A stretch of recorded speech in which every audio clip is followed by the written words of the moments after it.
Hola, soy Lorena Acosta Vázquez. Soy promotora cultural, gestora e investigadora sobre la diversidad cultural de Veracruz, en particular las culturas populares. ¿Cómo están? Buenas tardes. Soy René Ramírez Ordóñez, coleccionista de indumentaria tradicional de México y especialmente de Veracruz. Lorena, me da mucho gusto tenerte en este foro después de tantos problemas y tantas vicisitudes que tenemos en esta temporada, pero pues me da gusto que nos una un tema a los dos que es por demás interesante, apasionante. Claro que sí, maestro René, pues el gusto es múltiple, es compartido, y bueno, en esta ocasión también quisiera externar a nuestro auditorio, a quienes nos están viendo, la oportunidad de compartir este texto que hoy nos convida, que hoy nos reúne aquí, Manos de Color y Sol, que es una obra esplendorosa, una obra que trae implícita toda una pasión, toda una vida tuya, y pues qué afortunados, y gracias por la invitación. Gracias, Lorena. En realidad sí fue una proeza, un sueño que finalmente se realizó y que ya se estaba convirtiendo en una pesadilla, porque tantos años de tocar puertas, de pedir favores, se veían en la negativa de hacerlo. Afortunadamente, un personaje de la política y de la cultura veracruzana, mostrando toda la sensibilidad que tiene él hacia esto, nos dio el gran apoyo para llevarlo a cabo. Pues qué afortunados de contar con este pase a esta propuesta. Y bueno, pues comentarle al público, a quienes hoy nos escuchan, que este trabajo de verdad es la suma de muchos esfuerzos, de muchos años, pero sobre todo de una dedicación constante que has mostrado en tu trabajo. Lo leí con ojos ávidos de aprender de él, de empaparme de la información, y lo primero que pudiera decir es que es un texto etnohistórico, que habla de este contexto indumentarista que tenemos en el estado de Veracruz. Es lo primero que nos muestra, un recorrido por nuestra historia, por nuestro devenir, y con un análisis bastante profundo sobre todos estos elementos que han aportado para vestirnos, para vestir a este color de nuestra personalidad, para vestir el sentido de nuestra identidad, y que no es sencillo, que no fue de un rato, que no fue de un año, de un siglo, sino son de muchos años de aporte, de creatividad, de ensayo y error también, de prohibiciones, de adaptaciones. Entonces creo que eso es de lo más rico que nos muestra este trabajo. Algo más que también quiero destacar es el lenguaje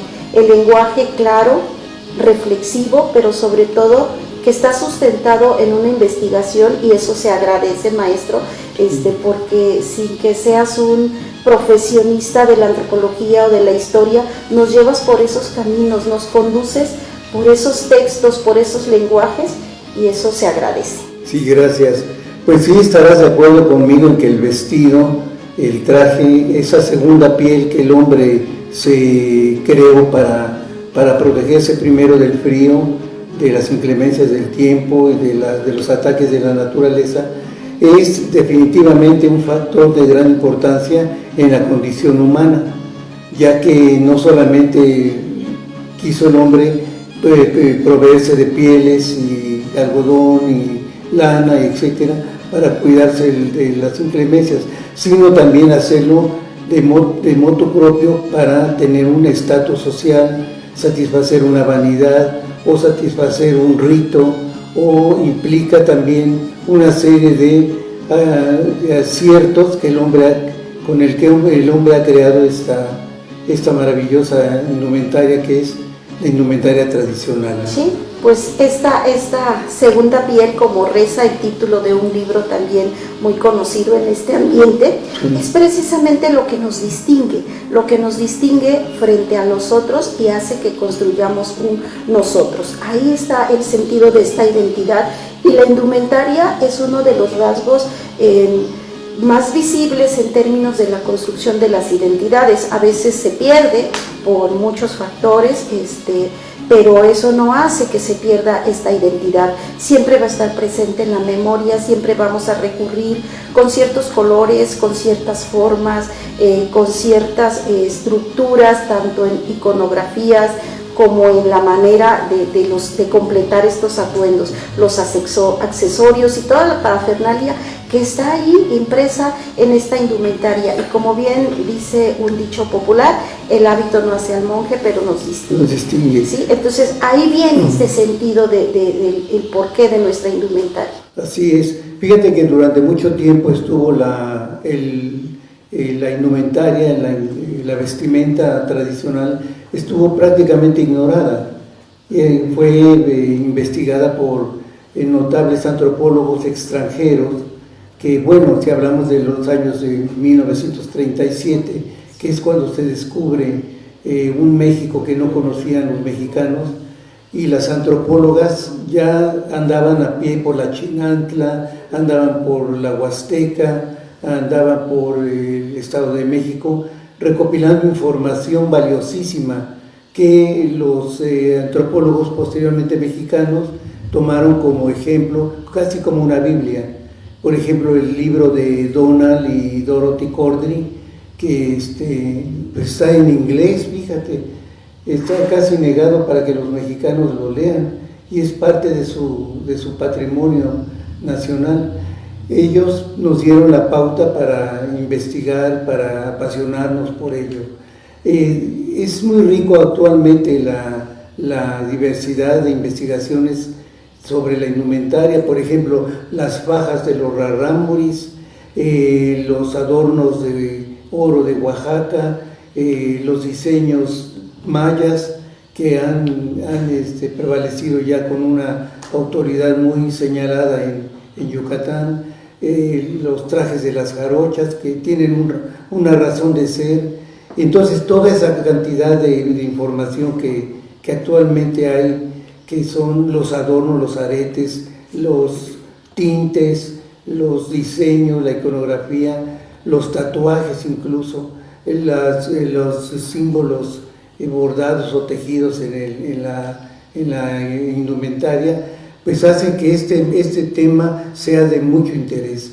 Actualmente ya hay bastantes coleccionistas. Me comentaba Marta Turok que había más hombres coleccionistas que mujeres. Bueno, sí. Pues tenemos que empezar a contribuir a incrementar estos datos estadísticos. Y pues es interesante esto que comentas. ¿Cómo es que ha habido más interés de los extranjeros, o por lo menos en las primeras décadas de este quehacer de los extranjeros y las extranjeras, por conocer parte de nuestra indumentaria? Quizá porque es parte de lo cotidiano, es parte de lo que día a día han hecho o hemos hecho las mujeres, y esto también pues a veces hace que no le demos tanta importancia. Lo que sí es cierto es que urge reconocer este patrimonio cultural inmaterial de México. Urge que tengamos esta información en todo el sistema educativo de México, porque creo que también ahí hay algo que aportar. Tenemos que formar desde la educación. La educación escolar es un elemento muy importante para resignificar todo este patrimonio y toda esta identidad, y sobre todo conocerlo y reconocerlo, porque pues nadie va a defender lo que no conoce. Entonces primero tenemos que conocer, o en algunos casos reconocer, porque ahí está y no le hemos dado la importancia. Tenemos que poner los ojos en toda esta información que nos muestra la indumentaria como esta segunda piel, como esta forma de mostrarnos ante los demás, que pone en práctica pues una serie de elementos que tienen que ver con las cosmovisiones, con las formas de interpretar el mundo, de sentirlo, de mostrar nuestros sentimientos también. Y lo vemos en estas imágenes que tenemos acá, toda esta cosmogonía que nos muestra este huipil que estamos viendo, es un huipil de Amatlán de los Reyes, ¿verdad? Sí. Entonces, ¿qué nos dice este lenguaje iconográfico?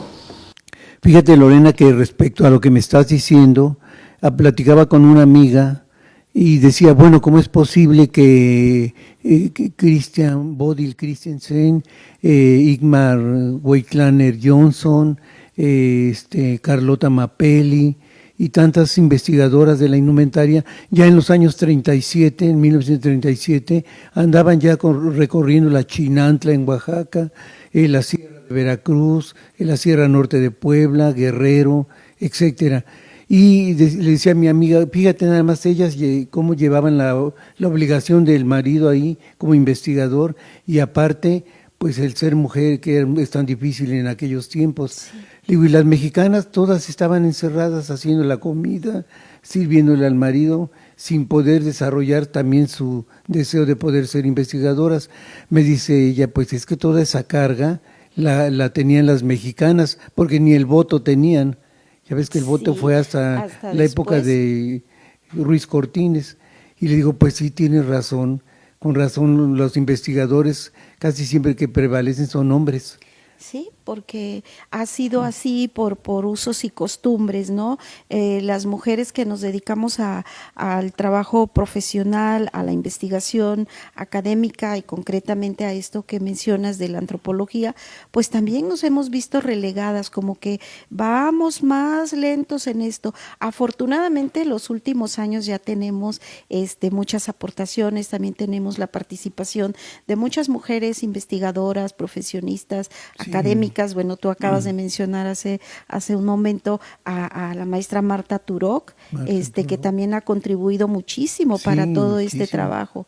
Y un trabajo extraordinario que no solamente se concreta a adquirir o estudiar en la indumentaria, sino a hacer lucha de clases para defender, por ejemplo, el caracol púrpura. Así es. Que ella se metió como un verdadero soldado a defender la riqueza patrimonial que los políticos y quienes están encargados de hacerlo no lo realizan.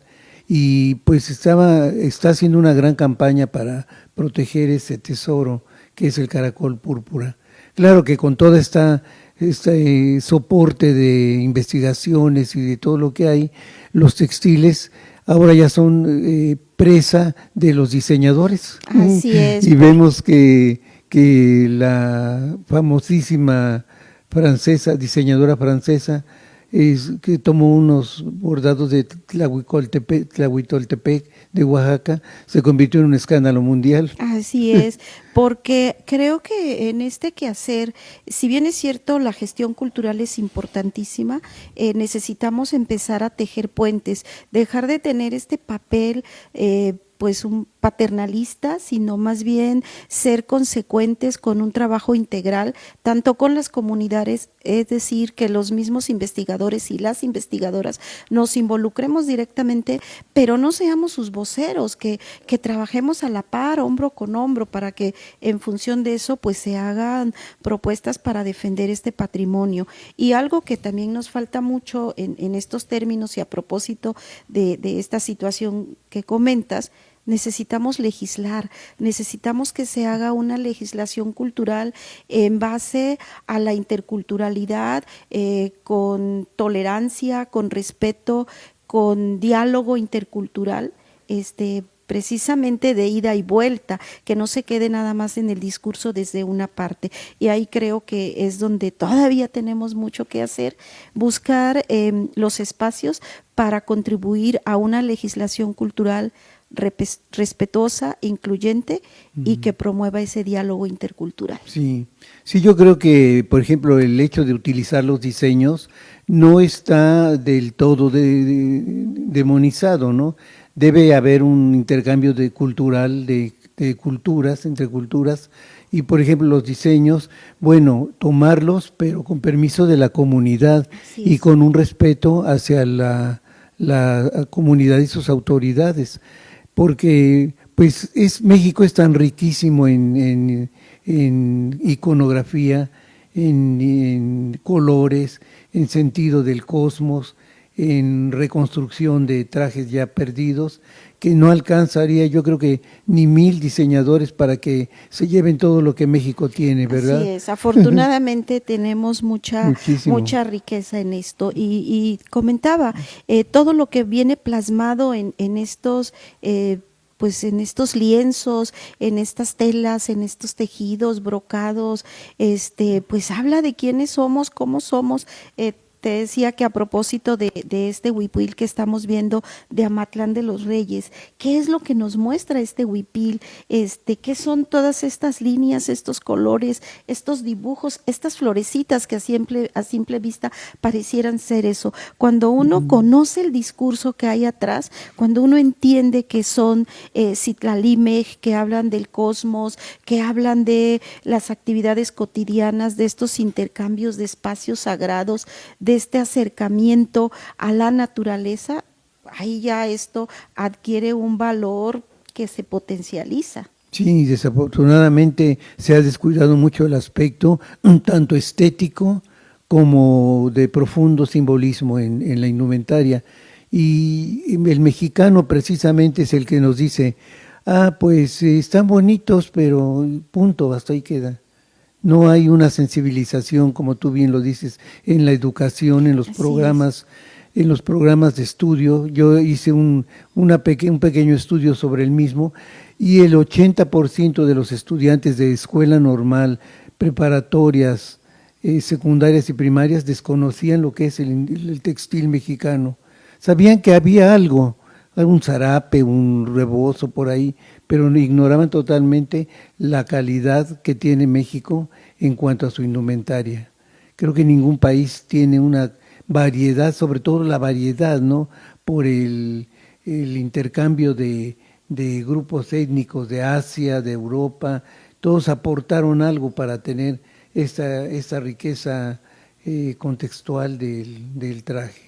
Y que también se va adaptando los nuevos contextos, ¿no? No vamos a insistir en mantener una indumentaria estática ahí como fue hace 50, 80 años. También hay que ver que los grupos, los portadores de la cultura tradicional, también tienen que estarse adaptando y adoptando a los nuevos contextos mundiales. Y en ese sentido también refuncionalizan. Hace 50, 60 años era inconcebible que tú o yo estuviésemos portando algunos atuendos con estas iconografías en esta forma de vestir. Ahora estamos haciendo esta refuncionalización e incorporando elementos tradicionales a nuevas piezas, a nuevos productos y que ya adquieren un valor de cambio tal vez diferente al valor de uso que tienen en las comunidades, pero no por ello pierden su autenticidad, al contrario, se enriquecen y es importante que nosotros, los que estamos haciendo esta apropiación de elementos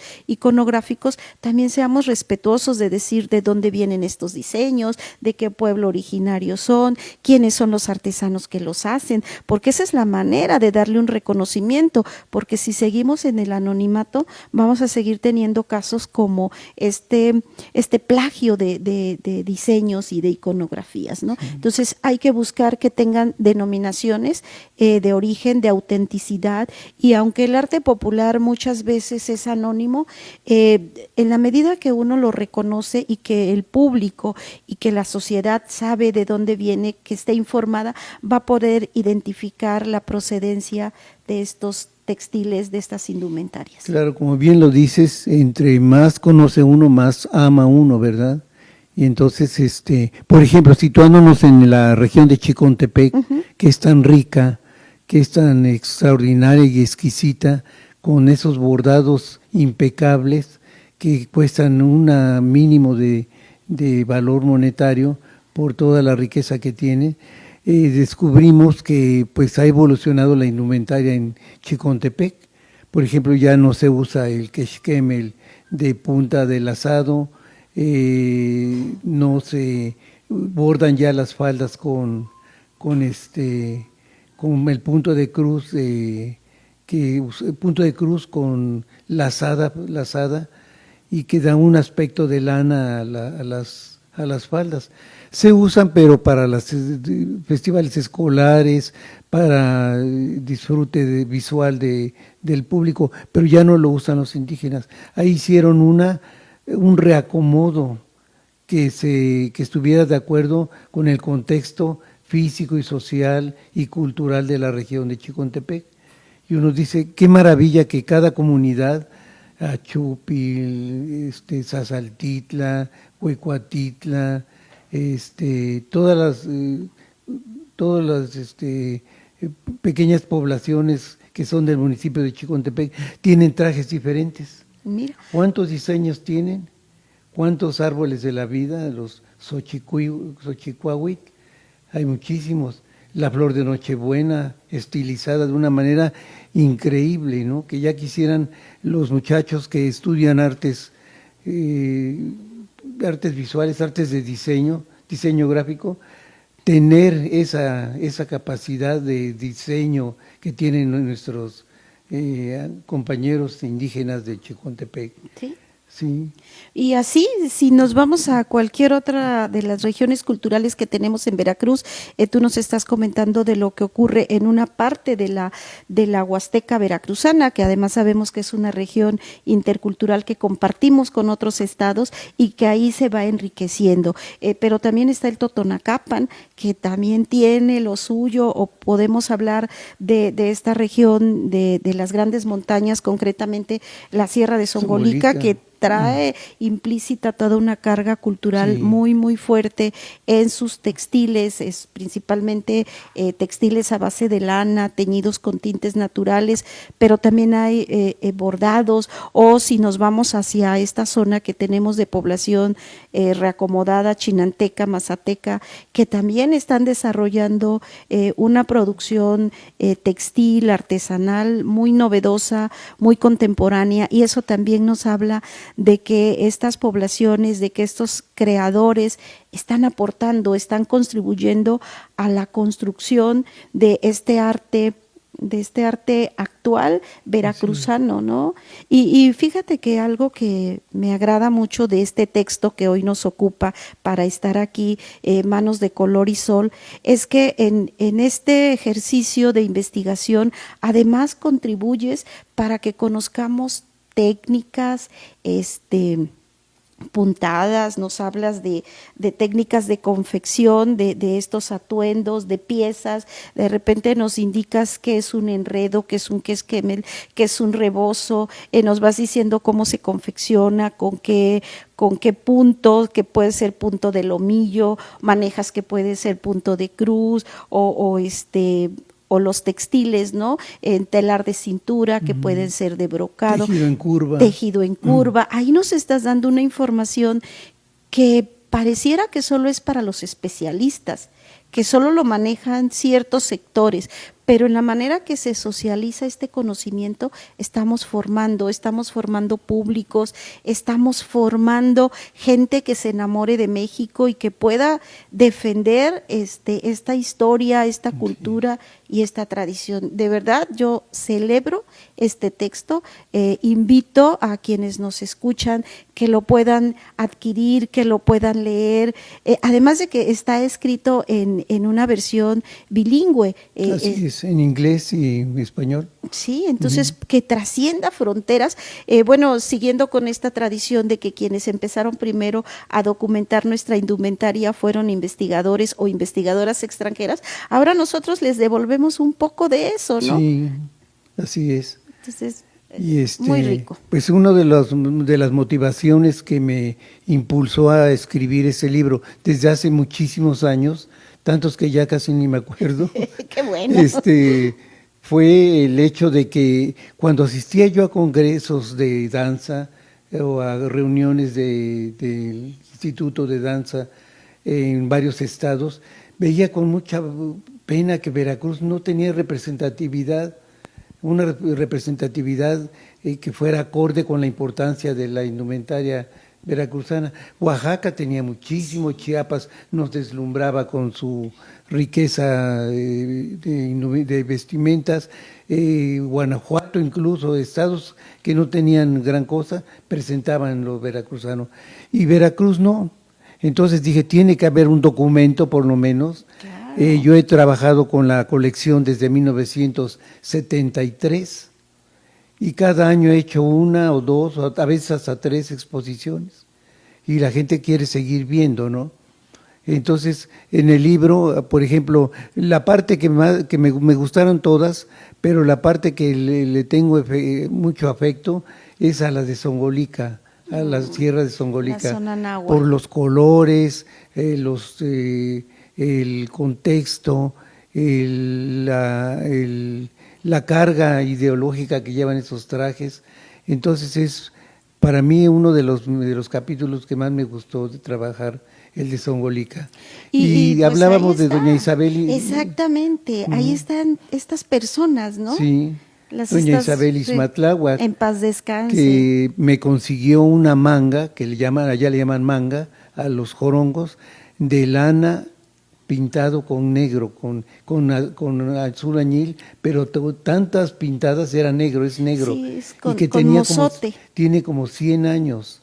Entonces es una de mis piezas favoritas. Y otras piezas, bueno, cito también a doña Ninfa Mendoza de Acatlán, que tú también la conoces. La conocí, ya falleció. Ya falleció. A doña Isabel Ismatláhuac de Atlahuilco, a una viejita, cuento una anécdota ahí de una viejita de San Pedro Coyutla. Yo me lancé a buscar el quexquemel de boda, que es diferente al quexquemel diario, prácticamente casi nadie lo usa. Entonces yo pregunté con fotografía en la mano quién tenía un quexquemel de ese nivel y lo quería comprar, pero nadie decía que ni lo conocían. Pero vi que una muchacha se fue caminando y cuando regresó me traía un quexquemel de boda. Obviamente yo lo adquirí de inmediato y le pregunté que si estaba de acuerdo la señora en venderlo, una viejita como de 89 años. Y me dijo que sí, que ella todavía veía bien y que le daba tiempo para hacer otro. Así es que me vine ya sin sentimiento de culpa. Qué maravilla, pero qué interesante esta reivindicación de darle a quienes hacen estas piezas, ¿no? Porque sí, están muy bonitas, son bellas, tienen iconografías. Pudiésemos hacer un documento bastante extenso desde la perspectiva histórica o técnica, pero darle esa parte afectiva de decir quién lo hizo, de ponerle nombre y apellido, de dar la referencia de la comunidad, que este textil es de Amatlán, que este otro es de la zona totonaca de San Pedro Coyutla, o mencionar a estas mujeres como ahorita lo hiciste con especial cariño, doña Ninfa Mendoza de Acatlán o Isabel Ismatláhuac de Atlahuilco, pudiera seguir mencionando, no sé, a doña Matilde Tensohua de Tlaquilpa, Candelaria Panécatl de Tezhuacán, o a Hortensia Miramón entre las comunidades chinantecas, Maura Cumplido, a Bajelia, una gran cantidad de mujeres que contribuyen a esta producción artesanal. ¿Qué pasa con los varones? El varón está haciendo trabajo de diseño textil, artesanal, o está aportando para la indumentaria, o solo es un campo en donde solo tenemos la pelota las mujeres. Pues yo creo que hay de parte y parte, ¿no? Porque el hombre ya se ha interesado en el tejido, en destacar diseños, en crear, y pues no está mal, pero yo tampoco lo veo muy bien, porque a veces no tienen el suficiente soporte cultural como para meter diseños en donde son tan tradicionales los de ahora, ¿no? Pero la necesidad es grande y se tiene que aceptar que los hombres intervengan en los tejidos, intervengan con los diseños y que están en conjunto, hombres y mujeres, realicen un levantamiento de importancia en la sierra de Zongolica, ¿verdad? Bueno, pues hay que revitalizar entonces la participación de los varones y pues insistir que nosotras, y voy a hablar desde mi perspectiva de mi condición de género, nosotras como mujeres somos en gran medida las encargadas de transmitir este legado cultural, y así como tenemos una patria que nos habla de la identidad, de lo que somos como pueblo, nación, como mexicanos, también tenemos que tener una matria que es la que nutra precisamente las cosas que se aprenden desde la madre y en el seno de la unidad doméstica, de la vida familiar primero y luego comunitaria. Solo así podríamos ir arribando a una construcción diferente de este reconocimiento sistemático de iconografías, de reglas de etiqueta, porque esta indumentaria también tiene sus reglas, ¿no? Claro. Y también te quiero mencionar que una otra motivación que tuve para hacer el libro es el dirigirlo a la gente que utiliza la indumentaria para hacer espectáculo escénico. Es decir, en esos tiempos de tanta comunicación tan rápida y tan veraz alguna y tan falsa otra, vemos que las personas muy jóvenes toman ya la dirección de un grupo con una facilidad increíble, sin tener ni siquiera los más elementales conocimientos de la danza, del folclore, de la danza clásica contemporánea, de la indumentaria, de la música, del cine, del teatro, de la poesía, de los viajes auténticos de campo, ¿no? Entonces todo eso enriquece la ideología de los que se dedican a la danza folclórica, pero realmente muy pocos lo hacen. Sí. Y da pena ver que el vestuario veracruzano, sin deberla ni temerla, tiene que pagarla. Así porque está sufriendo una serie de cambios que incluso en el corazón de Veracruz, que es Tlacotalpan, se llevan a cabo presentaciones de grupos que no tienen nada que ver con eso. Sí, y aquí también han contribuido en mucho esto que se ha denominado concursos. O sea, ¿por qué hacer un concurso? ¿Por qué ver qué danza o qué expresión es mejor que otra? Ninguna es mejor o peor que otra. Cada una obedece a unas necesidades, responde a ciertas condiciones para las que fue creado. Creo que desde mi punto de vista lo que se tendría que hacer en esta dinámica que la educación formal está haciendo, más que hacer concursos, hacer muestras artísticas de las artes de la representación, como se manejan los lenguajes contemporáneos de UNESCO, que las artes de la representación reflejen realmente este sentido, que si vamos a mostrar una danza, que si hay un grupo folclórico, pues que haga una investigación mínima, documental, ojalá pudieran de campo, donde se integren todas estas miradas, porque si usamos estas iconografías, estas imágenes, estos diseños, hasta podríamos enriquecer el espectáculo, ¿no? Tendríamos un espectáculo, primero que nada, diverso, habría más opciones para el público, vamos a ir formando públicos para la apreciación de estas expresiones, vamos a tener elementos que vistan estos espectáculos, los trajes, los materiales, van a servir también para la escenotecnia, para ambientar, van a ayudar también a quienes trabajan la parte técnica de las luces, del sonido. O sea, en estos momentos en que el mundo está viviendo una globalización, creo que deberíamos de echar mano de estos recursos para fortalecerlos y que este contexto de globalización permita también mantener nuestras identidades y mostrarlas al mundo, pero con información, no nada más con esquemas hegemónicos o hechizos, ¿no? Entonces creo que este texto es muy fácil para convidar a esta comunidad de la danza folclórica veracruzana, que tengan de dónde echar mano y bueno, que nosotros también tengamos tela de dónde cortar para seguir haciendo estas investigaciones. Sí, pues Veracruz es tan rico en danza tradicional y tradiciones y mitos y ritos y leyendas que realmente lastima ver que todos abrevan de una sola fuente, Sí. como si no hubiera otros pozos más ricos tal vez. Sí, tenemos pozos, tenemos oasis, tenemos ríos, montañas, y hay que aprovechar toda esta diversidad cultural. Pues muchas gracias, maestro, por convidarnos a este texto, Manos de Color y Sol. Es un agasajo. Gracias a ti también que aceptaste la invitación. Con gusto. Y ya seguiremos conversando sobre otros tópicos y sobre otras regiones. Gracias. Y gracias al público. Buenas noches.